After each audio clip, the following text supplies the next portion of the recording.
Buenos días, tengan todos los presentes. Nos da mucho gusto que nos puedan acompañar en esta transmisión de estudios bíblicos en Colombia.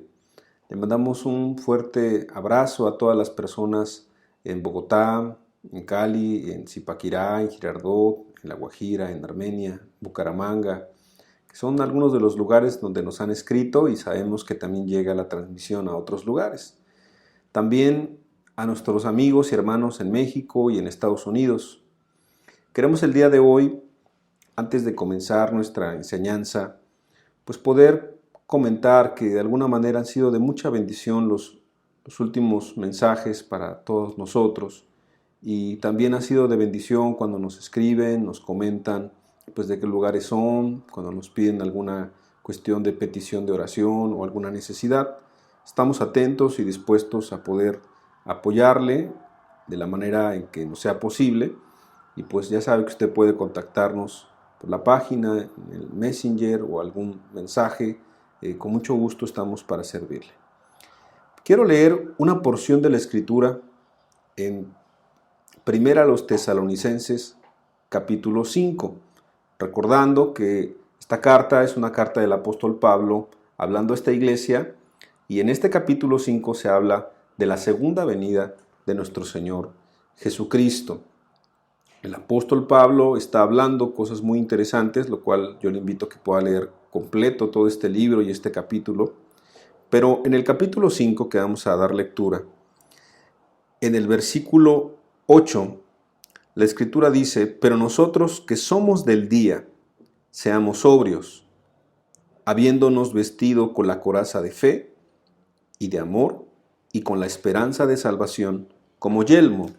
El apóstol Pablo compara a algunos que duermen, algunos que no están atentos, que no están velando, que no están sobrios, y lamentablemente ellos pues tienen un final, ¿verdad? Como dice la Escritura, que es un final en cuanto a la ira de Dios, porque no están velando, no están cuidando su vida espiritual. Pero contrapone con otros, que quisiéramos pensar que somos nosotros, que queremos ser nosotros.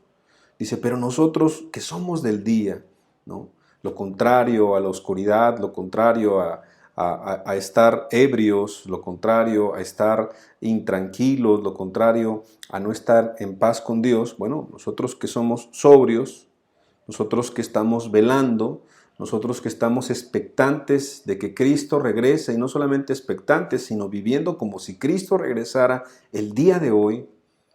Bueno, la invitación es a vestirnos de la coraza de fe, de amor, con la esperanza de salvación como yelmo. Otra vez vuelve a repetir esta armadura que ya se estudió en el libro de los Efesios, cuando tú lees el libro de los Efesios, y entendiendo que no es algo físico, sino que nos habla acerca de exaltar la fe cristiana, el amor cristiano y la esperanza. El apóstol Pablo lo repite en varias ocasiones en las cartas, porque en 1 Corintios capítulo 13 también menciona la fe y la esperanza y el amor. Y aunque dice que el amor es superior o es más importante que las otras dos, no dice que las otras dos no sean importantes. Entonces, en esta serie de enseñanzas que estamos teniendo acerca de la fe, queremos hablar de cómo, para estar preparados en este tiempo final, de cómo estar preparados para el inminente regreso de nuestro Señor Jesucristo, es necesaria una fe, es necesario el amor y es necesaria la esperanza. Claro que hablar de fe en tiempos de paz, en tiempos de seguridad, en tiempos de tranquilidad, es sencillo hasta cierto punto. Cuando no tienes problemas, cuando no tienes dificultades, cuando no tienes deudas, cuando no tienes enfermedades, cuando no tienes gente que está padeciendo, sufriendo, familiares o amigos cercanos, pues la verdad es que hablar de esos temas es muy sencillo. Pero hablar de la fe en un tiempo de angustia, hablar de la fe en un tiempo de dificultad, hablar de la fe en el tiempo donde dice la Escritura que cuando venga el Hijo del Hombre hallaría poca fe en la tierra, que ese es el contexto. Esa fue la enseñanza de la semana pasada. Cuando venga el Hijo del Hombre, ¿hallará fe en nosotros? Pues la verdad es que necesitamos que Dios nos ayude en nuestra fe, que Dios nos ayude en nuestras aflicciones y que Él añada lo que sea necesario, pero que en verdad no dejemos de verle, no dejemos de contemplarle, no dejemos de depender de Él a cada paso que demos en nuestra vida. Me gustaría hacer una oración para rogarle a Dios que Él nos acompañe en toda esta reunión y que también en la alabanza nos podamos gozar en Él, aún en el tiempo de angustia y de dificultad, y que en la enseñanza Él nos hable, nos conforte y nos dé aliento. ¿Qué le parece si cerramos nuestros ojos ahí en su hogar y yo aquí en este lugar, todos en un momento como un solo hombre, rogándole a Dios de su presencia y de su respaldo? Muchas gracias, Señor, por la oportunidad que nos das de estar reunidos de manera virtual por el internet. Gracias, Señor, por cada persona y por cada familia que verá esta enseñanza. Gracias, Dios, porque tú sabes nuestra necesidad antes que nosotros te pidamos o te mencionemos alguna de ellas. Y gracias, Señor, porque sabemos y creemos que tú respondes más rápido de lo que nosotros esperamos. Queremos, Señor, hoy no solamente hablar de la fe, sino queremos que sea algo vivencial, que sea algo que podamos entender y que nos sea de beneficio para los problemas que estemos pasando cada uno de los que estamos aquí y nuestras familias. En tu nombre, que es sobre todo nombre, Señor Jesús. Amén y amén. Aunque la higuera no florezca y en las vides haya fruto, aunque falte el producto del olivo y los labrados no den sustento, y las ovejas sean quitadas de la majada y no haya vacas en los corrales, yo me alegraré en el Señor, yo me alegraré en el Señor, en el Dios que es mi fortaleza y mi salvación.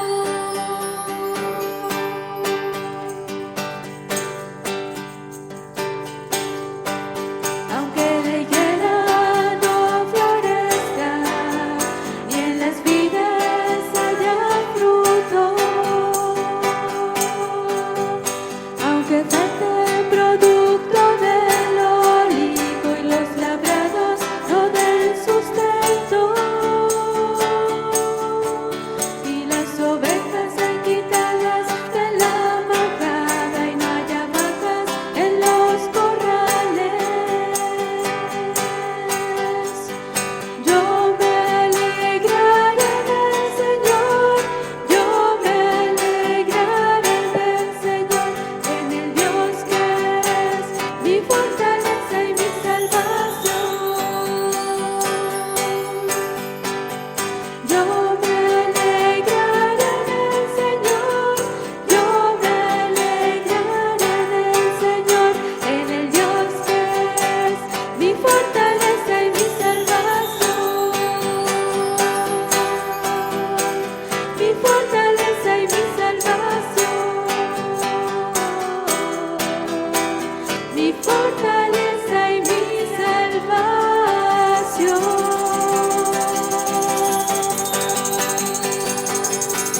Amén, Señor, porque tú nos das el gozo y la paz, Jesús. Recibe toda la gloria, Señor, recibe esta alabanza, Señor.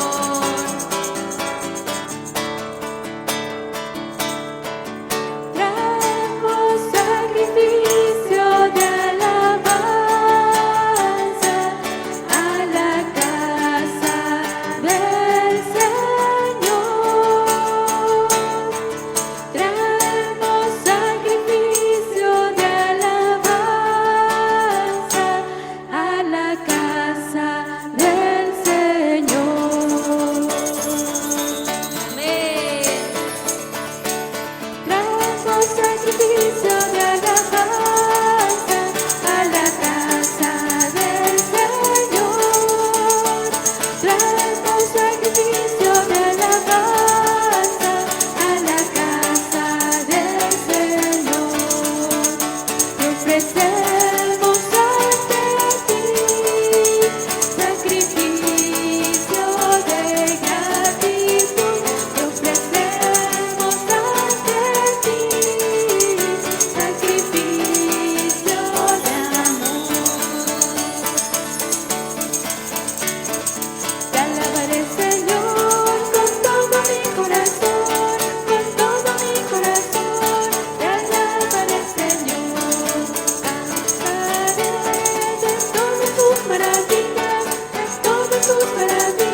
tú lo redimiste y a tu santa presencia lo dirigiste, por eso te alabará.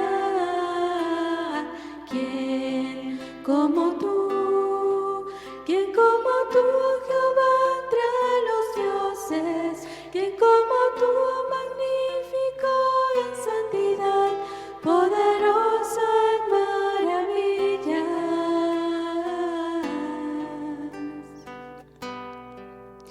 Poderoso en maravillas.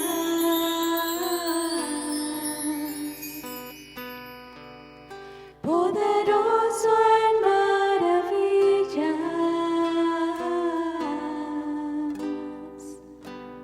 Solo tú, mi Señor.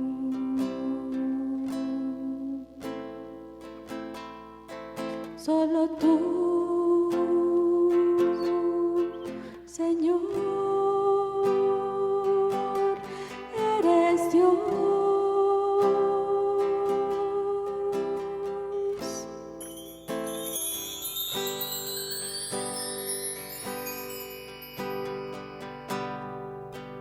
En Jesús puse toda mi esperanza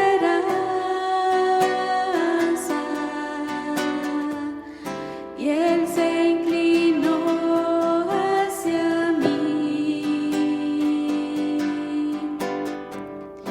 y escuchó mi clamor.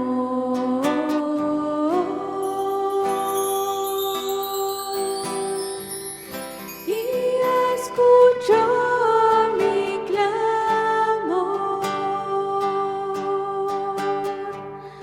puso en mi boca un canto nuevo,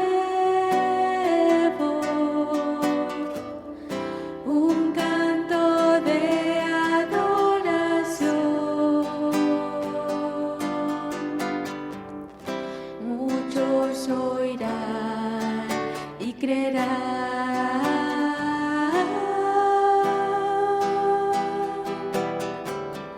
Y en Jesús confiarán.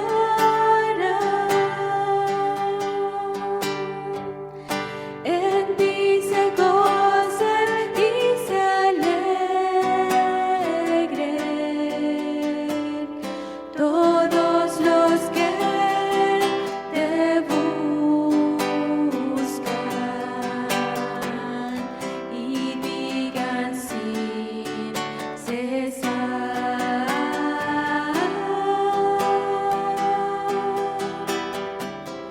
cuán grande es nuestro Dios.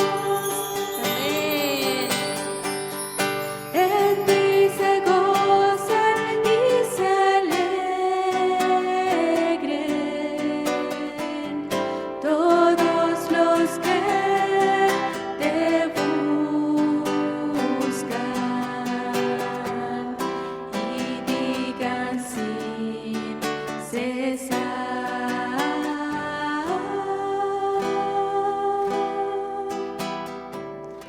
cuán grande es nuestro Dios, cuán grande es nuestro Dios.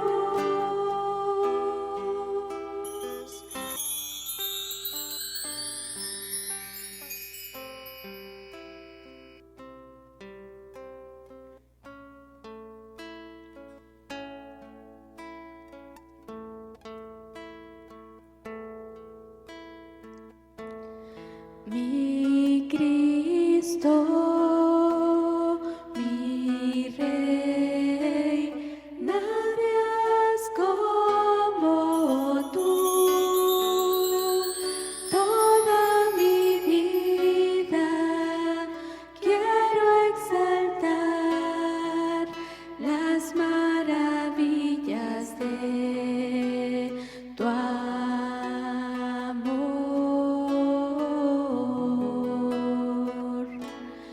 Consuelo, refugio, torre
presencia es real y su presencia es notoria, no solamente con todos, sino en cada uno de nosotros en lo particular.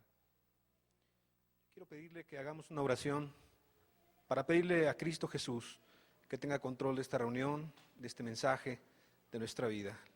Le invito a cerrar sus ojos. Te queremos decir, Señor Jesús, que tú eres el más importante en medio de nosotros. Te queremos decir también de nuestra grande necesidad. Dice tu palabra que aún no está en nuestra boca y tú ya lo sabes todo. Tú sabes de nuestros problemas personales, sabes de nuestros problemas matrimoniales, familiares, laborales, económicos, de salud.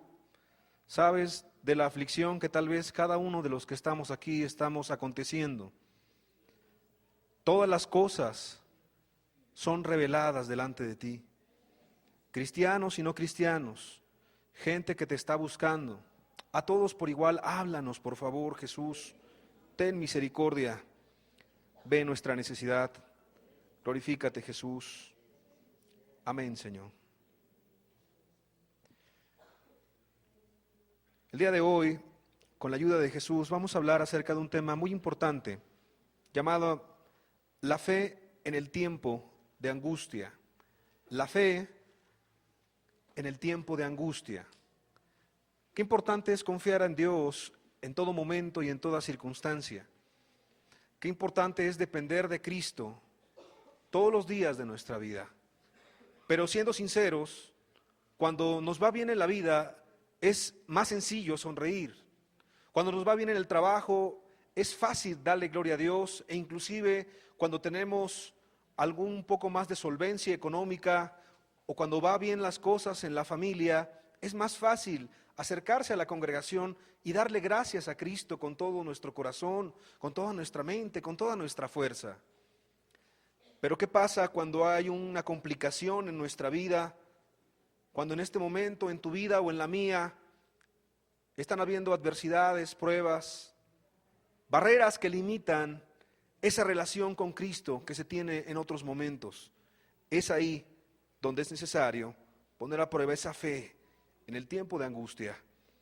La historia de la cual nos vamos a basar se encuentra en el primer libro de Samuel, en el capítulo 30. Vamos a estar haciendo alusión mucho a ese capítulo, primera de Samuel, capítulo 30.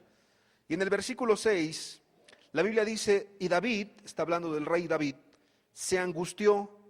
¿Cuánto dice? ¿Poco o mucho?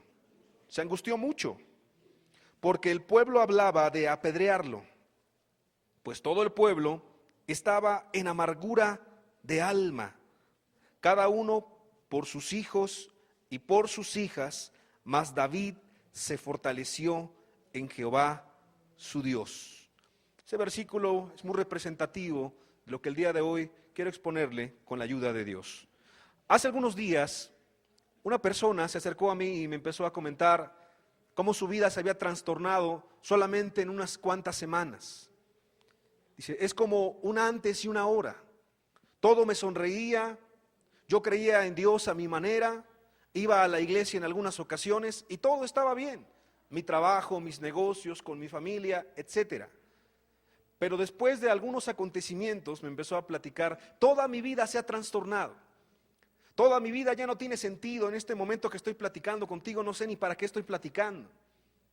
La verdad es que ya no me llena el estar con mi familia, ya no me llena estar en el trabajo, ya no me llena nada de las cosas, ni siquiera ir a la iglesia, nada me llena ya. Qué difícil es confiar en Dios en ese momento, en ese instante.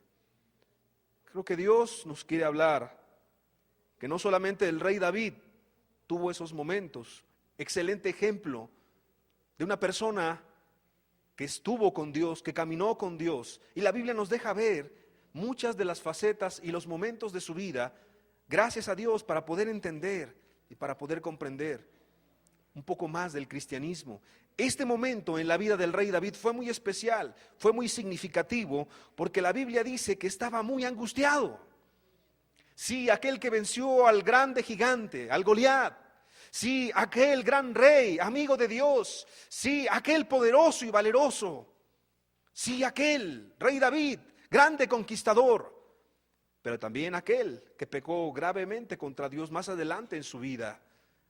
Es un hombre lleno de facetas, en la cual Dios quiere que investiguemos en la Escritura para poder entender en qué parte de la vida podemos aplicarlo. En este momento el rey David estaba muy angustiado. Puntos a considerar en esta enseñanza son 5, en los cuales he resumido. Número 1, la angustia del rey David. Número 2, la angustia de sus hombres o de las personas que le acompañaban. Número 3, el fortalecimiento del rey David. Número 4, la consulta misma que él le hace a Dios. Y número 5, la respuesta de paz para el rey David. Vamos entrando en materia, por favor. En el primer libro de Samuel, en el capítulo 30, empieza hablándonos de esta angustia del rey David. ¿Por qué estaba afligido? ¿Por qué estaba angustiado? Cuando David y sus hombres, dice la Escritura, vinieron a Siclac al tercer día, los de Amalec habían invadido el Negev y a Siclac, y habían asolado a Siclac y le habían prendido fuego. La ciudad en la que se encontraba David, con todas las personas que le acompañaban, se encontraban ahí asentados en una ciudad llamada Siclac. Y cuando el rey David regresa de un lugar que ahorita vamos a explicar, encuentra todo desolado, encuentra todo vacío, encuentra todo invadido y aparte de eso, incendiado. Imagínate, llegas a tu casa, no encuentras tus pertenencias, no encuentras a tu familia y encuentras todo destruido, todo incendiado. Claro que había una razón muy importante por la cual este hombre estaba angustiado. Versículo 2, y se habían llevado cautivas a las mujeres y a todos los que estaban allí, desde el menor hasta el mayor. Pero un dato interesante, a nadie habían dado muerte, sino se los habían llevado al seguir su camino. Quiere decir que habían secuestrado a todas las mujeres, a todos los hijos, todos los que no van a la guerra, todos los que no estaban con David en la encomienda que él estaba teniendo. A todos se los habían llevado. Versículo 3, vino pues David con los suyos a la ciudad, he aquí que estaba quemada, y sus mujeres y sus hijos e hijas habían sido llevados cautivos. Versículo 4, entonces David y la gente que con él estaba, alzaron su voz y lloraron, hasta que les faltaron las fuerzas para llorar. Te quiero preguntar en esta mañana, ¿tú has llorado en algún momento de tu vida hasta el punto en el cual no tengas ya más fuerza para poder llorar? Culturalmente hablando, a los hombres se nos dice en nuestro país que llorar es de mujeres. ¿Sí ha escuchado eso? Se menciona que el hombre no debe de llorar, que el hombre debe ser fuerte y que el hombre ante nadie debe de llorar, y menos ante una mujer. He escuchado en algunas otras regiones y en algunos lugares del país. Son costumbres, son formas de pensar.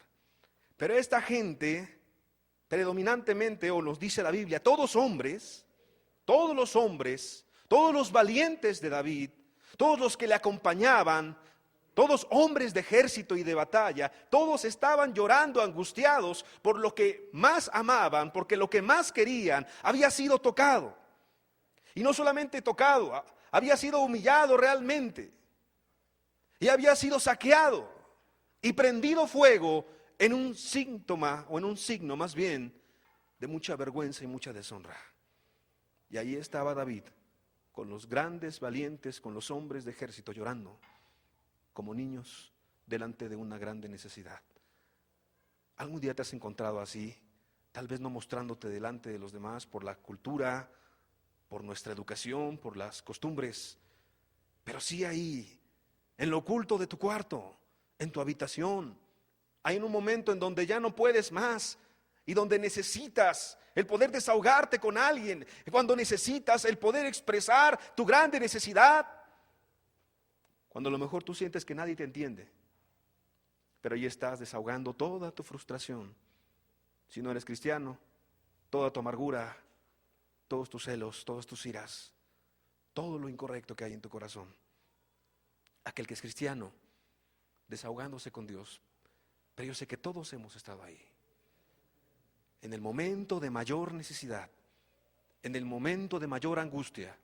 Y comento para todos aquellos que están buscando a Dios, no son cristianos. Son momentos en el cual Dios utiliza para poder acercarnos a Él. Y le comento a aquellos que piensan ser cristianos o son cristianos por su gracia y por su misericordia, me refiero a la de Cristo Jesús, son en esos momentos en donde Dios quiere que estemos en su presencia para aprender algo. David iba a aprender algo. Y tú y yo necesitamos aprender algo en este momento de parte de Dios. Una buena pregunta es, ¿por qué estaba David en Siclag? Para poder entender más de la angustia del rey. No era solamente eso. ¿Por qué estaba David en Siclag? Fíjate que la Biblia, en 1 Samuel 27:1, algún tiempo atrás, menciona un dato interesante. Yo te quiero comentar que el rey David estaba huyendo de Saúl.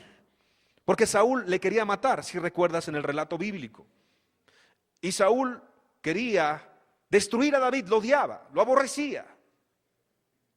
Si te acuerdas en la escritura, cuando se entonaba en el pueblo que David había matado, que Saúl había matado a sus 1000, pero David a sus 10,000. Le había causado envidia probablemente a este hombre llamado Saúl. No solamente eso, sino que la bendición de Dios estaba con David. No solamente eso, sino que se le había ungido porque él iba a ser el nuevo rey. Entonces Saúl tenía muchas razones carnales, diabólicas, humanas, para guardar algo en contra de David. Pero en ese momento de angustia y de tribulación que todos atravesamos, es muy interesante lo que dice David. Aquí abre mucho de su corazón, gracias a Dios, que está escrito esto para que podamos entender más la historia. Dijo luego David en su corazón, fíjate bien, primeramente es en el corazón, no es en las palabras. Son tus pensamientos, son tus intenciones y es voluntariamente lo que permitimos sentir y pensar, lo que aquí está prevaleciendo en esta historia. David dijo para sí mismo, poniéndole otras palabras, al fin seré muerto algún día por la mano de Saúl. ¿Qué está diciendo este hombre que estaba cerca de Dios? ¿Qué está diciendo este rey que Dios lo puso en un lugar de excelencia? Que había visto el respaldo de Dios en su niñez, en su adolescencia, en su juventud, en toda su vida. En ningún momento, como mencionó el hermano en la alabanza, en ningún momento Dios le había desamparado. En ningún momento Dios le había desprovisto. Pero entonces para sí empieza a decir algo muy interesante. Al fin seré muerto algún día por la mano de Saúl. ¿Eso es un pensamiento de fe, yo pregunto? ¿O es un pensamiento de incredulidad? La incredulidad llegó en ese momento, en un momento tan difícil en el cual tu vida está en peligro, en el cual imagínate, todos los que estaban con David corrían peligro también, sus familias. Y entonces sintiendo la grande responsabilidad, sintiendo realmente un momento de gran depresión. Sí, es que la fe es probada en ese momento también, la tuya y la mía, la de todos nosotros, en el momento de tribulación, en el momento de angustia. Pero no solamente le pasa a David. ¿Recuerdas el relato bíblico? Cuando Pedro estaba con Jesús y Jesús le dijo a Pedro que él lo iba a negar. Llegó un momento clave en la vida de Pedro en la cual no reconoció lo que Cristo le había dicho. Llegó el momento también en el cual sintió gran depresión y llegó el momento en el cual también le negó. No pudo, es un punto. Si tú quisieras ponerle algún nombre, un punto de presión, un punto de quiebra en el cual cada uno de nosotros, no solamente Pedro o David, estamos expuestos en esta vida. Y en ese momento es probado lo que tú y yo somos delante de Dios. Y David no confió en Dios en ese momento y en ese instante. Sigo leyendo, por favor, 1 Samuel 27:1. Nada, por tanto, me será mejor que fugarme a la tierra de los filisteos, a huir. Claro, pudiera ser una buena idea, y por algunos comentaristas bíblicos se ve como lo más natural. Pero hay otra gran parte, en la cual me sumo, de personas que leemos la Biblia, que dicen que ese fue un error del rey David al no confiar en Dios, sino temer más bien por su propia vida. Por tanto, me será mejor que fugarme a la tierra de los filisteos. Si te acuerdas, el gigante Goliat, ¿de qué tierra era? ¿Quién era su gente? Eran los filisteos, ¿te acuerdas? El gran enemigo del pueblo de Israel en el tiempo de Saúl y David eran los filisteos. Y entonces David se va a refugiar con sus enemigos, dice la Biblia, para que Saúl no se ocupe de mí y no me ande buscando más por todo el territorio de Israel, y así escaparé de su mano. ¿Escapó de su mano? Sí. La Biblia dice en el versículo 4, lo puedes estudiar en tu casa, que sí escapó de su mano. Porque cuando Saúl vio que David había huido, pues ya no le persiguió más. Pero por no consultar y preguntarle a Dios, entonces empezaron a venir ciertas situaciones de las cuales es nuestra historia, lo que estamos el día de hoy leyendo. Versículo 12, levantó pues David, y te dice los hombres, y con los 600 hombres que tenía consigo se pasó a Aquis, hijo de Maoc, rey de Gat, un rey filisteo. Versículo 6, y este rey Aquis le dio aquel día a Siclac, la ciudad de la cual estamos hablando, por lo cual Siclac vino a ser de los reyes de Judá hasta hoy. Algo muy interesante también de esta parte de la enseñanza. El rey David, cuando tú estudias su vida en este momento, se pasa también de parte del ejército enemigo, del ejército de los filisteos. El rey David tuvo que simular y entonces vivía una doble vida. Estaba de parte del rey Aquis, ahí de los filisteos, y entonces el rey Aquis pensaba que David aborrecía a su pueblo, porque a los que estaban con Saúl, que se había volcado en contra de Saúl, y entonces David por un lado era amigo del rey Aquis, y por un lado también hacía las cosas de acuerdo a su prudencia y a su sabiduría, destruyendo todas las ciudades, saqueando todas las ciudades de sus enemigos, de los mismos filisteos, y matando a todos para que nadie pudiera acusarlo de lo que estaba haciendo, viviendo una doble vida, una doble situación. No solamente eso, sino que la Biblia dice que el rey David, por esa decisión, estuvo a punto de ser uno de los participantes de la derrota de Israel y de la muerte de Saúl y de su hijo Jonatán. Porque la Biblia te dice que estaba en las filas del ejército filisteo que iba a enfrentar a Saúl y a todo el pueblo, que no estaba con David obviamente. Y dice la Biblia que más bien fue el impío, claro, Dios utilizándolo, más bien fueron los príncipes filisteos que desconfiaron de David y entonces le dijeron al rey Aquis y entonces se pusieron de acuerdo, ¿sabes qué? No confiamos en David, sácalo de nuestras filas, sácalo del ejército. Y fue así que Dios, una vez más, ayudó a David. Imagínate que hubiese cargado en su conciencia él mismo haber apoyado la campaña para matar a Saúl y a su amigo Jonatán. ¿Por qué estaba angustiado David? Porque su decisión les había llegado a ese punto. No solamente era por las casas destruidas, no solamente era por las mujeres que no estaban, no solamente por los niños que ya no estaban, no solamente por las pertenencias que habían robado, sino era porque en gran manera, en gran parte, él es el que estaba al frente y había metido a la gente a esa situación, por no depender de Dios y no preguntarle, sino más bien creer en su intuición, en sus temores, en sus miedos. Qué difícil es cuando estamos al frente de algo. La familia, primeramente, en el trabajo y en la vida, tenemos grande nube de testigos, dice la Escritura. Qué grande responsabilidad es la vida, y más la vida cristiana, porque todo lo que tú y yo hagamos repercute en lo eterno. Cuando tú vienes a la iglesia y no quieres hacer cambios en tu vida, y tú dices la próxima semana, el próximo mes o el próximo año, repercute en lo eterno. Si como cristiano tú empiezas a entender el propósito de Dios para tu vida, pero no lo haces, repercute en lo eterno también. Cuando tú entiendes que estás buscando a Dios y hay pecados que te estorban y tienes que abandonarlos, tienes que quitarlos de en medio. Pero por eso estás parando mucho de lo que Dios quiere a tu vida y tienes entendimiento y claridad. Tú dices, Dios me habló la semana pasada, Dios me habló hace un mes, Dios me habló hace 2 meses. ¿Hace cuánto que Dios me está hablando y sé lo que tengo que hacer en mi vida? Pero no lo haces. Claro que eso también repercute en lo eterno. En cada uno de nosotros, cristianos, no cristianos, los que están buscando con seriedad y los que no. David sentía un gran peso en ese instante. ¿Tenía razones para angustiarse David? Yo creo que sí. Así como muchos de nosotros tenemos que ser sinceros.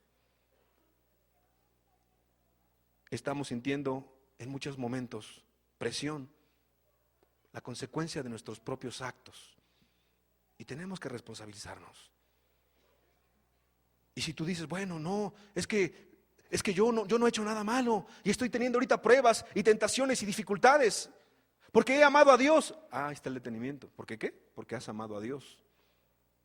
Tú no sabes que aquel que se pone en el frente de la batalla, aquel que dice yo soy cristiano, aquel que le dice a Satanás y al mundo, yo quiero amar a Dios con todo mi corazón, se vuelve enemigo de Satanás. Tú no sabes que aquel que viene a buscar con seriedad su salvación, aquel que quiere ponerse en la brecha, aquel que quiere estar en el camino angosto y decir, yo quiero ser cristiano, yo anhelo tener una familia en sujeción, yo anhelo cambiar mi vida, mi carácter, mi alma, que Dios me moldee para que entonces pueda ser utilizado en sus manos, como Él quiera, como a Él le plazca. Te constituyes en ese mismo instante enemigo de todo este mundo.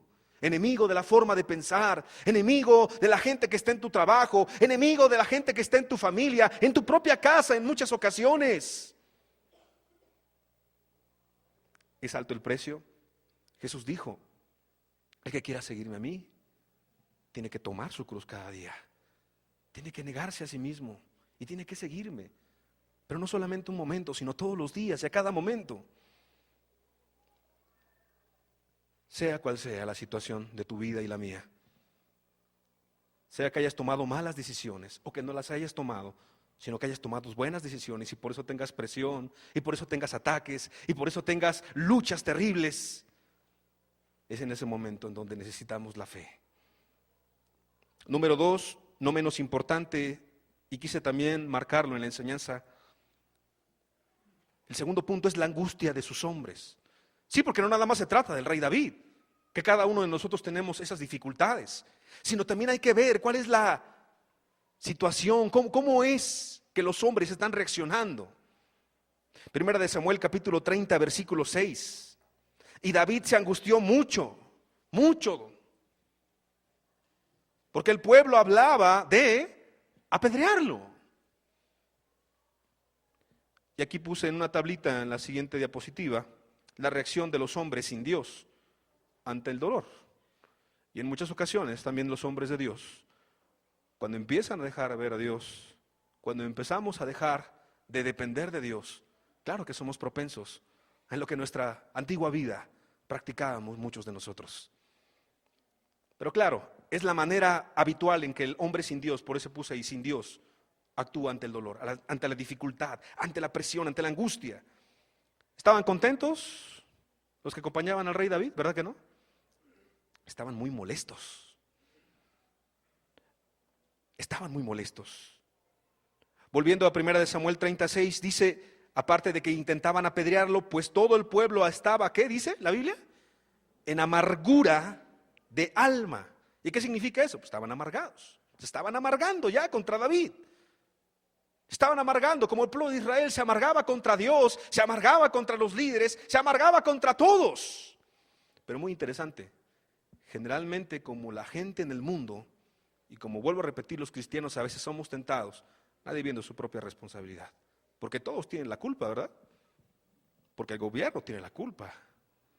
Porque las autoridades tienen la culpa, porque los maestros tienen la culpa, porque los predicadores tienen la culpa, porque los líderes tienen la culpa, porque todos tienen la culpa, ¿menos quién? Menos nosotros. Nadie se hace responsable de sus propios actos. Y es algo terrible que Satanás trabaja en la mente y en el corazón de las personas. Este versículo, hasta donde lo dejé, es cada uno por sus hijos y por sus hijas. Yo aclaro algo, era importante, claro, eran sus hijos, eran sus hijas, eran sus pertenencias, era toda una vida. Imagínate que alguien, tú piensas que te está destruyendo todo en tu vida.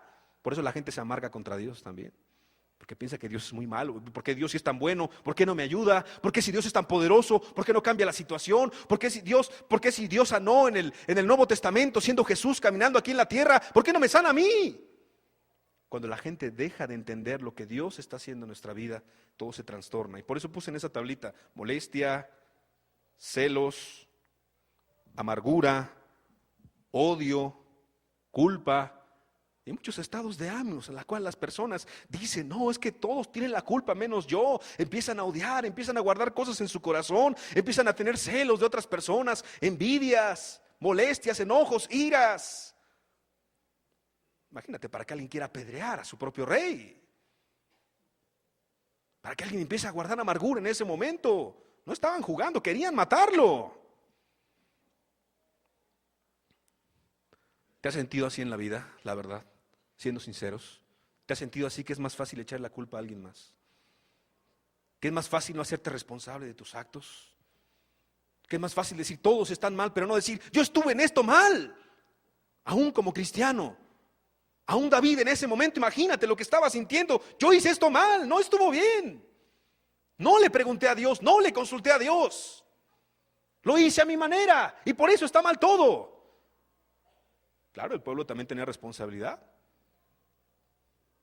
Yo quise acompañar a David. Yo quise estar ahí. ¿Tú quieres estar aquí? ¿O alguien te obliga a estar aquí?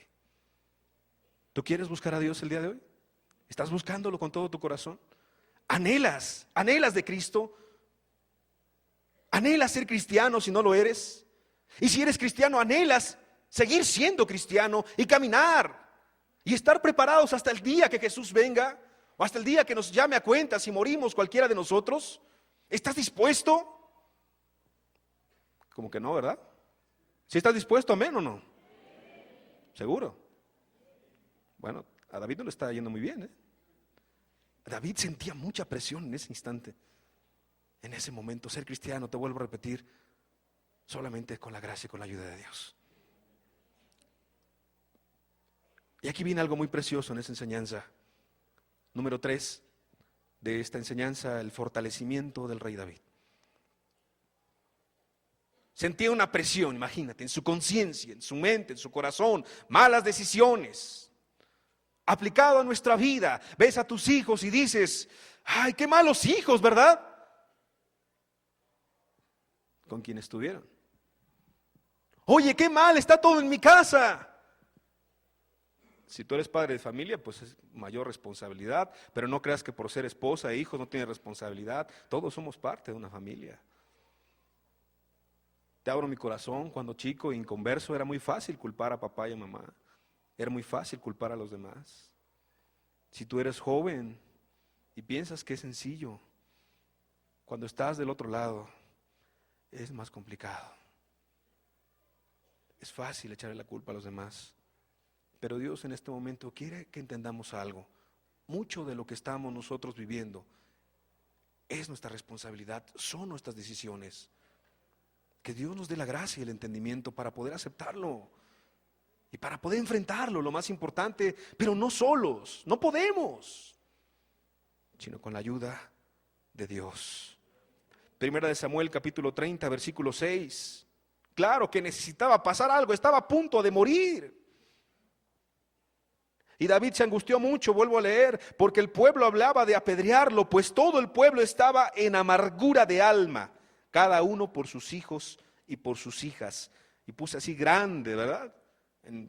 Más grande para que pueda ser muy claro en nuestra vida. Mas David se fortaleció en Jehová su Dios. Mas David se fortaleció en Jehová su Dios. Su confianza estuvo completamente en Dios. Su dependencia era necesaria en ese momento en Dios. Era necesario que borrara de su vista a todas las personas que estaban a su alrededor. Era necesario que hiciera a un lado toda su experiencia militar, toda su experiencia como dirigente. Era necesario que sus antiguas victorias quedaran a un lado. Era necesario en ese momento depender nada más de alguien, de Dios. Era un hombre que podía depender de muchas cosas. Hasta ese momento, muchas de sus decisiones habían sido sabias. Hasta ese momento, muchas de sus opiniones habían sido importantes. Hasta ese momento, todos veían al gran rey David. O antes de ver tal vez a Siclac quemada. ¿Quién no conocía la historia del gran guerrero que había derrotado, avergonzado a los filisteos? Y aquel gran campeón llamado Goliat. ¿Quién no la conocía? ¿Quién no conocía que este hombre era íntegro? ¿Quién no conocía que este hombre era recto? ¿Quién no conocía que amaba a Dios? ¿Quién no conocía eso? Pero era necesario en ese momento, en ese instante, entender algo. Sin Dios no era nada. Y sin Dios tú y yo no somos nada.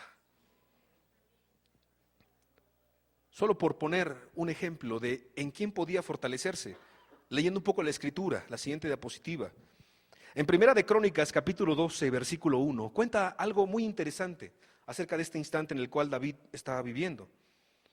Fíjate que en Primera de Crónicas 12:1 dice, estos son los que vinieron a David, ¿en dónde? En Siclac, donde él estaba, estando él aún encerrado por causa de Saúl, hijo de Cis, estaba siendo perseguido. Y eran de los valientes que le ayudaron en la guerra, o sea, no era cualquiera, era de los valientes en la guerra. En el versículo 20 dice, así que viniendo él a Siclac, se pasaron a él de los de Manasés, Adnás, Josabat, Jediael, Micael, y empieza a decir varios nombres, príncipes de millares de los de Manasés. Fíjate qué dice ahí, príncipes de millares. Versículo 21, estos ayudaron a David contra la banda de merodeadores, pues todos ellos eran hombres, ¿qué dice la Biblia? Valientes, y fueron capitanes en el ejército. ¿Qué tal? O sea, la gente que fue a alcanzar a David, la gente que fue a apoyar, la gente que fue a ayudar, era gente valiente, era gente de guerra, era un ejército poderoso, era un ejército capacitado. Si bien no era todo el ejército de Israel, porque Saúl tenía una gran parte, como te lo comenté en un principio, los que estaban con David era gente valiente, que estaba decidida a poner su vida por el rey. Simplemente que en ese momento, en su amargura de alma, y más adelante dice la Biblia, que había entre ellos perversos y hombres malos también, pero que eran valientes y hombres de guerra, sí lo eran.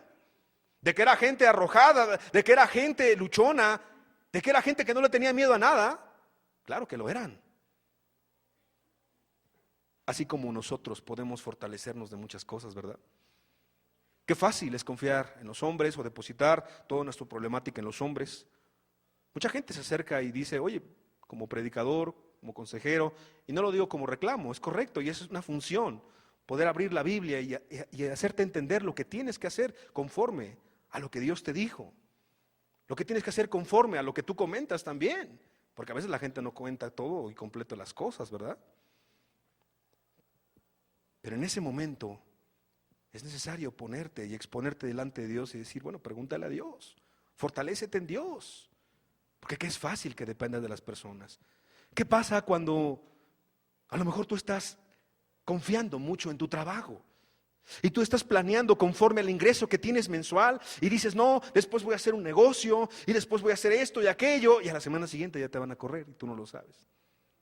¿Sí o no se acaba todo el mundo para ti en ese instante? Tienes un negocio, está prosperando, imagínate, estás vendiendo papas fritas o estás vendiendo hamburguesas o lo que sea y te está yendo bien y estás pensando y estás diciendo, no, sí me está yendo muy bien, y al lado ponen un puesto de papas igual, y ya vende más que tú y ya se acabó tu negocio. Es que de esas cosas pasan mucho en la vida. Cuando tu confianza está en tu esposo, que es cristiano a lo mejor, que tu esposo es trabajador, que tu esposo es esto y aquello, pero estás tanto confiando en él, sigue siendo un hombre. Si el día de mañana se muere, o el día de mañana Dios no lo quiera, pero se rebela en contra de Dios, ya no es cristiano. Cuando tu vida está girando en torno a las personas, cuando tu vida está girando en torno a un grupo de personas, cuando tu vida completamente tiene que ver con lo que estás viviendo. Y se mueve tantito nada más, mira, poquito se mueve. Se mueve poquito tu estabilidad, ¿cómo nos zarandea, sí o no? Yo he escuchado a dos, tres hermanos, inclusive personas, y es que qué difícil es, ya se movió esta circunstancia, ya se movió esta situación, ya me recortaron los días de trabajo, se aumentaron ahora las necesidades económicas, ahora cada vez es más caro todos los servicios, ahora esto y aquello, todo es real. Pero qué fácil como seres humanos somos movidos. No se diga por alguna cuestión de enfermedad, sí o no, una enfermedad para aquellos que han tenido enfermedades debilitantes, progresivas, terminales, ¿por qué no decirlo? Toda la vida cambia. Visitaba a una persona hace unas semanas y me decía, ¿cómo cambia la vida después de una enfermedad? ¿Cómo cambia completamente? Es que somos tan finitos, somos tan pequeños, somos tan insignificantes, somos seres humanos, pero delante de un Dios muy grande, delante de un Dios que está atento a escuchar nuestra grande necesidad. Pero de que podía fortalecerse David humanamente en los hombres, sí podía hacerlo. En su sabiduría e inteligencia también lo podía hacer. Pero era necesario que él se fortaleciera en Dios. ¿Te fortaleces en Dios de continuo? ¿Te fortaleces en Dios para la vida diaria o solamente te fortaleces en Dios? Las reuniones para poder levantar tus manos y decir aleluya y decirle Dios te amo con todo mi corazón. ¿Te fortaleces para todos los problemas, para los pequeños, para los medianos, para los grandes? ¿Te fortaleces todos los días? Sales de tu casa y dices, Dios, yo sé que tú estás conmigo, no quiero hacerlo en mi humana sabiduría, yo no quiero hacerlo en mis recursos. Era importante eso en la vida del rey David, así como es importante en nuestra vida.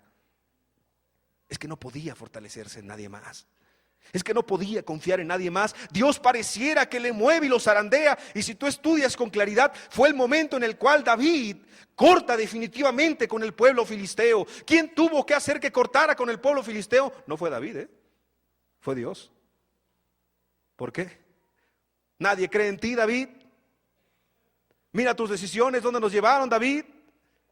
Mira, David, tus hombres están en contra de ti. Mira, David, no están las mujeres. Mira, David, no están los hijos. Mira, David, está todo quemado. Mira, David, económicamente o materialmente todo está a la basura, David. Mira. ¿Quién movió todo eso? No fue Dios quien permite todas las cosas. Pero a los que amamos a Dios, dice la Escritura, todas las cosas no son para bien. Y aún en este momento de angustia y de tribulación y de enfermedad y de escasez y de problemática personal y familiar y matrimonial, aún en un momento en donde ya no puedes más, si tú te humillas completamente delante de Dios, si yo me humillo completamente delante de Dios, Dios no tarda en contestar. Dice la Biblia, a ti clamé, Señor Jesús. A ti clamo, Dios, creador del cielo, de la tierra, del universo, de todo lo que vemos y de lo que no vemos también. A ti clamé, Señor, y tú no tardas en contestar. David se fortaleció en Dios. Y en este punto sí te quiero ser franco también. No malentiendas la enseñanza y digas, no, entonces ya no voy a hablar nada con los hombres. No malentiendas. La Biblia es clara en ese sentido. Todos necesitamos unos de otros. Y la Biblia habla de la autoridad y la sujeción. Pero el punto que es necesario es que para las cuestiones más importantes en la vida, ¿qué crees? Es con Dios. Es con Dios. A veces la gente pregunta cosas y yo le digo, ya le preguntaste a Dios. ¿Qué te dijo Dios? Porque yo soy un hombre, ¿sí te das cuenta? Que todos somos seres humanos así bien pequeñitos, insignificantes delante de Dios.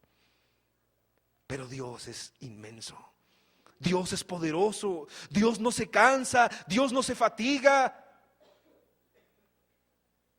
Precioso Dios. Y número 4, muy importante, después de haber sido fortalecido, de haberse descargado completamente en Dios, ahora sí, la consulta del rey David a Dios. La consulta de un pequeño hombre insignificante delante de su Creador, que es impresionantemente poderoso, que es infinito y que aparte tiene buena voluntad para con cada uno de los que estamos aquí. Primera de Samuel 30, versículo 7, y dijo David al sacerdote Abiatar, por cierto, Saúl ya había hecho a un lado a muchos de los sacerdotes, pero ahí está David con el sacerdote Abiatar, hijo de Ahimelech. Le dijo: yo te ruego que me acerques el efod. Y Abiatar acercó el efod a David, que era la forma en la cual podía acercarse a Dios. Un símbolo solamente, no tiene que ver con que tengamos que hacer exactamente eso. Un síntoma de humillación y de preguntar a Dios completamente qué debo hacer. Y de preguntarle a Dios, ¿ahora qué sigue? De preguntarle a Dios, yo di un paso en fe y en obediencia, ¿cuál es el siguiente paso? Parece tan sencillo, pero si lo aplicas a tu problema y a tu angustia, a tu necesidad, la verdad, pues es que cambia completamente las cosas. Versículo 8, y David consultó a Jehová. Y David consultó a Jehová, diciendo: ¿perseguiré a estos merodeadores? ¿Los podré alcanzar? Y él le dijo: síguelos. ¿Quién? Dios. Síguelos, porque ciertamente los alcanzarás y de cierto librarás a los cautivos. Aquí una pregunta muy importante en este versículo es: ¿qué es consultar a Dios? ¿Qué es consultar a Dios? Fíjate que la palabra consultar de un diccionario normal es pedir información, opinión o consejo sobre una determinada materia, sobre una duda, sobre una situación, etc. Y en hebreo, la palabra sha'al, que viene en ese texto en la Biblia, tiene varios significados. Ahí copié algunos para que podamos ampliar un poquito el consultar. Pedir, requerir, consultar, dedicar, demandar, desear, inquirir, pedir permiso, preguntar, prestar, querer, saludar con paz. Sha'al es decirle a Dios completamente, o a una persona, en este caso a Dios, pues lo que tú me digas, eso voy a hacer. Ahora, la verdad, ¿tú tendrías la confianza para decirle a alguien, lo que tú me digas, eso voy a hacer? No sé, cada quien puede responder. La esposa voltea a ver al esposo, el esposo voltea a ver a la esposa, a lo mejor tienes un amigo, a lo mejor tienes un vecino, a lo mejor hay un hermano espiritual, una hermana espiritual, etcétera, y es válido, es correcto, pero preguntarle lo que sea, lo que tú me pidas, eso voy a hacer. Sha'al tiene que ver con depender de Dios completamente. Consultar a Dios tiene que ver con que le vas a preguntar, pero lo que Él te diga lo vas a hacer. ¿Estás dispuesto? ¿Estás dispuesta? Lo que sea, ¿estarías dispuesto a dejar por Dios lo que sea? ¿Estarías dispuesto a entregarle a Dios lo que sea? ¿Lo que más amas, lo que más quieres, lo que más anhelas? Piensa en un instante. Tu trabajo, tu familia. La familia, sí, la familia. Dice la Escritura que el que quiera salvar su vida en este mundo la va a perder. Y Jesús dice, complementando la idea, y el que pierda su vida por causa de mí, la va a hallar, la va a encontrar.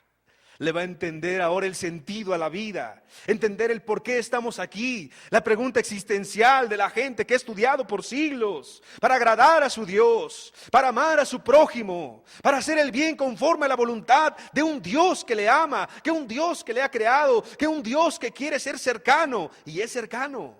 ¿Te das cuenta cómo está en la alabanza? ¿Te das cuenta cómo está en la adoración? ¿Te das cuenta cómo te habla reunión tras reunión? Y cómo en este momento te dice, ¿realmente quieres seguirme? Si no eres cristiano, ¿realmente valgo para ti? Soy muy importante, soy más importante que cualquier pecado, que cualquier pasión, que cualquier cosa de este mundo. Y si eres cristiano, soy más valioso que todo. El apóstol Pedro, después de haber negado a Jesús en la resurrección, se enfrentó con Cristo cara a cara. Y no porque hayan peleado, sino simplemente porque tenía que hacer frente a su responsabilidad, así como David tuvo que hacer frente a su responsabilidad delante de un Dios santo. Y entonces Jesús, con amor, le preguntó, ¿Pedro, me amas? Así como con amor se acerca a nuestras vidas y nos dice a cada uno de nosotros, ¿me amas? ¿Qué tan importante soy para ti? ¿Me amas más que todos estos que están aquí? ¿Me amas todo, que toda la gente que está allá afuera? ¿Me amas de tal manera? ¿Qué tanto me amas? Ese me amas es tan profundo en la Escritura, es tan profundo porque es de Jesús para con cada uno de nosotros. ¿Me amas más que a todas las cosas que tienes? Más que a todas las personas que amas, más que a todas las circunstancias que has vivido, cambiarías toda tu vida, sea buena, mala, toda la cambiarías en este instante, solamente por amarme a mí. Pedro le dijo, imagínate, callado. La segunda vez le pregunta, ¿me amas? La tercera vez le pregunta, ¿me amas? Y entonces no soportó más Pedro y le dijo, tú lo sabes todo, Señor. Pero lo dijera Pedro o no lo dijera Pedro, Dios lo sabe todo. Jesús es Dios. Y Jesús lo sabe todo. Jesús sabe que eres débil. Jesús sabe que no has podido. Jesús sabe tus dificultades. Jesús sabe tus errores. Jesús sabe tus pecados. Jesús sabe tus desaciertos y tus aciertos también. Jesús sabe todo de nosotros. Sabe de tus miedos, de tus angustias. Sabe de lo que te carga el día de hoy. Sabe de lo que te está agobiando. Él lo sabe todo. Pero es necesario que tú lo descargues con Él. Es necesario, dice la Escritura, que el que se acerca a Cristo se acerque con fe al trono de la gracia y que se acerque confiando en que hay un Dios que le escucha, que le ve, que le conoce, que le ama y que puede recomponer cualquier cosa en esta vida. Porque escúchalo bien, mientras tú y yo estemos vivos, Dios nos está dando una oportunidad. Y entonces sí, después de consultarle a Dios, algo que parece bien obvio, oye, están saqueando tu casa, la quemaron, te deshonraron, ¿vas a ir por ellos? Pues claro. ¿A quién diría, no vayas por ellos? Tienes hombres, tienes militares, tienes valientes, todos diríamos, pues ve, alcánzalo, atácalo. Pero David había entendido algo. En su arrebato había cometido varios errores o muchos errores. En su sabiduría y en su experiencia, aún lo que era obvio para todos, él había fracasado. Ahora él no quería volver a fallarle a Dios. Y entonces le pregunta hasta lo más obvio: Dios, ¿los alcanzaré? Ahora fíjate bien también algo importante. No le dice Dios, alcánzalos y destrúyelos. Él entiende su responsabilidad. Yo lo hice, Dios. Ayúdame y dame la gracia para también ir, pero tú delante de mí. ¿Los alcanzaré? ¿Voy, Señor Jesús? ¿Perseguiré?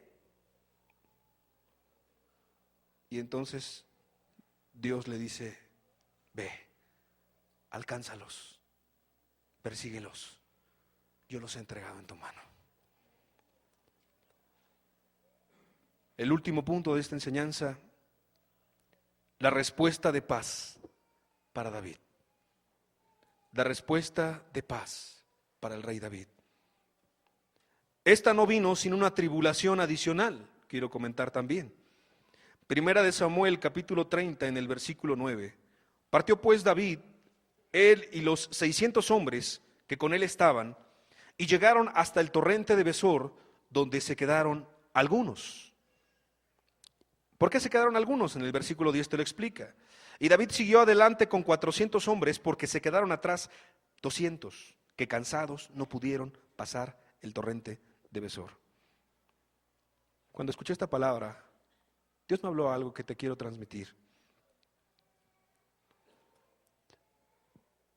Cuando Pedro abre su corazón completamente a Jesús y le dice, tú lo sabes todo. Más adelante Jesús, que esto viene en el Evangelio de Juan, en el último capítulo.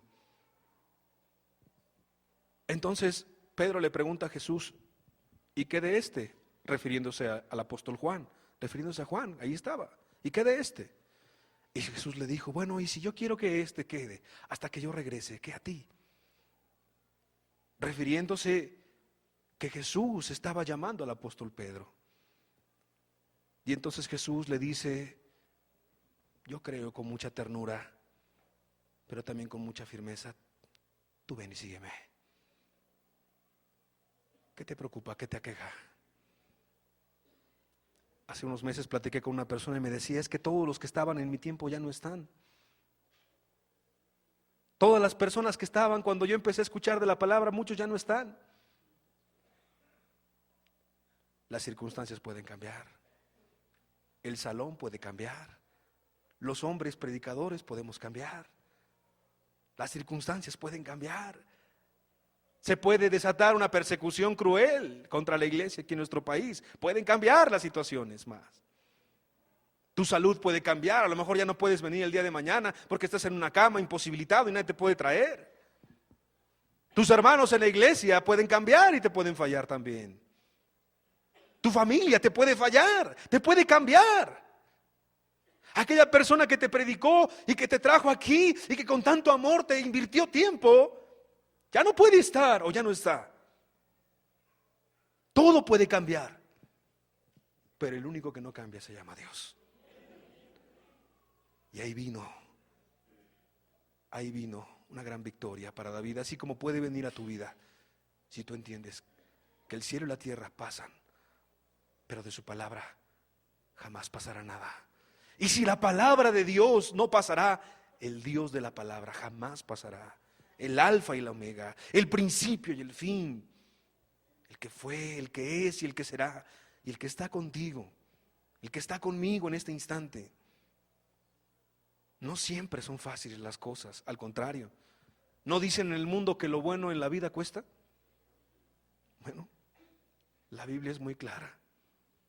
Aquel que dejándolo todo, dejando padre, madre, hermanos, bienes en esta vida, el pago es tener a Cristo en la venidera. Y en este mundo, dice la Escritura, con persecuciones. David siguió. ¿Has escuchado ese canto? Se canta bien bonito, ¿verdad? No vuelvo atrás, ¿verdad? No vuelvo atrás, he decidido seguir a Cristo. Y luego dice: ¿y si otros vuelven? ¿Qué dice? Pero si es tu familia, pero si son los que amas, no es tan fácil. Pero podemos decir: Jesús, ayúdanos a seguirte. Ayúdanos a seguir, ayúdanos a caminar, ayúdanos a continuar. Queremos llegar hasta el final, Señor Jesús. No en nuestra fuerza, no en nuestra sabiduría y entendimiento, en tu gracia, en tu palabra, en tu misericordia.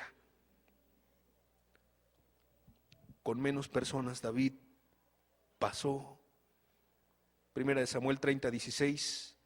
Se encontró entonces después a un joven egipcio ahí tirado, hizo misericordia, se le dio de comer, y de esas casualidades que no lo son, porque es Dios abriendo las puertas, y es Dios mostrando cómo se va a resolver tu problema y tu situación, y es Dios metiendo su mano de misericordia que envía algún medio, el que Él quiera y el que a Él le plazca para hacer las cosas. Y entonces envía este criado egipcio, y dice el versículo 16: lo llevó pues, ¿a dónde? Al campamento de los amalecitas, al campamento de los que habían saqueado, al campamento de los que habían hurtado, al campamento, al lugar de la necesidad.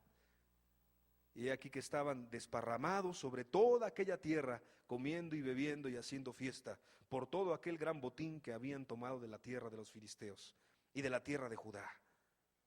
Y los hirió David desde aquella mañana hasta la tarde del día siguiente. Y no escapó de ellos ninguno, sino 400 jóvenes que montaron sobre los camellos y huyeron. Y libró David todo lo que los amalecitas habían tomado. Asimismo libertó David a sus 2 mujeres, y no les faltó cosa alguna, chica ni grande, así de hijos como de hijas, del robo y de todas las cosas que les habían tomado. ¿Qué dice la Biblia? Todo lo recuperó David. Todo lo recuperó David. ¿Algo se quedó con los amalecitas? ¿Algo se perdió? No. Lo que hubo en aquel día fue una grande victoria para Dios. Yo quiero terminar esta enseñanza diciendo que lo que tú creas que el diablo ha robado, lo que el diablo ha tocado, lo que el diablo ha destruido en tu vida o en la de tu familia, en tu persona, en tu carácter, Dios te lo quiere devolver. Dios te quiere bendecir. Dios quiere darte una nueva oportunidad. Dios quiere restaurar tu familia. Dios quiere restaurar a tu matrimonio. Dios quiere restaurar su congregación, su iglesia. Dios quiere hacer las cosas nuevas. ¿Lo crees? Y ninguna cosa le faltó. Todo lo recuperó David. Termino con este versículo, 1 de Samuel, capítulo 30, versículo 20. Tomó también David todas las ovejas y el ganado mayor, y trayéndolo todo delante decían, fíjate, los hombres que decían, este es el botín de David. Y yo pregunto, un hombre que dependió de Dios completamente, ya no de él, este hombre, lo que menos le importó probablemente fue lo material. Recuperó a su familia, recuperó a las personas, recuperó todo, pero lo más importante, recuperó su fe, recuperó su confianza, recuperó su comunión con Dios, recuperó realmente lo más valioso y lo más precioso, tener a Cristo Jesús controlando completamente su vida.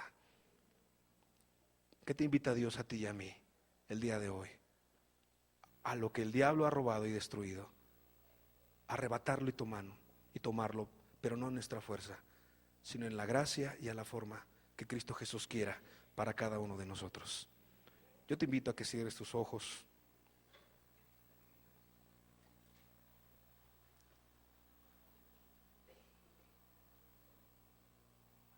Yo sé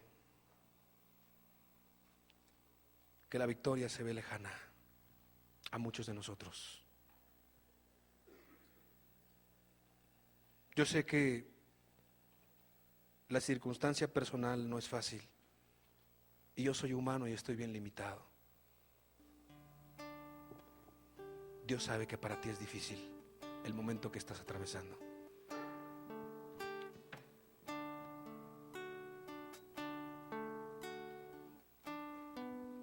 Dios sabe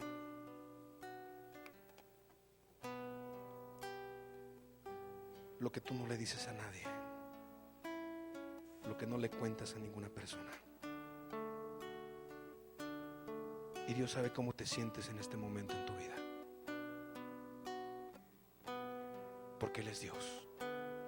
Él es tu Dios.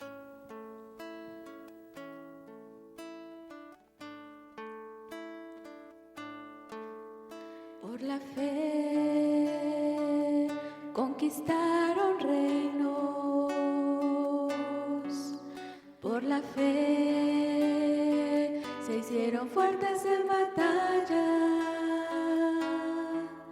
por la fe taparon boca de leones, por la fe sacaron fuerza de debilidad.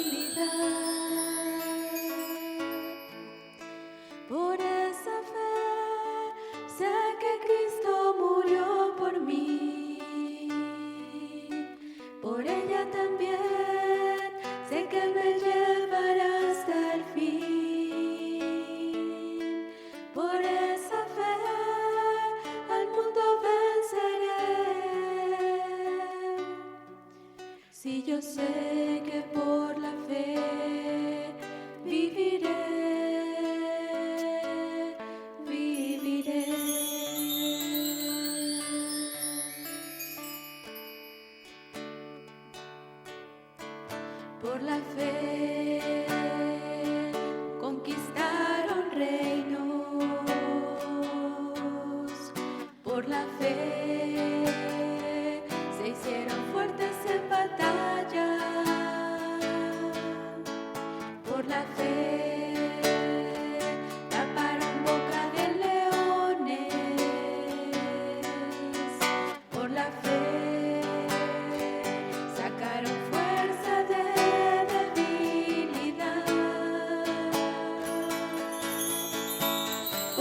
Gracias, Jesús, por tu presencia.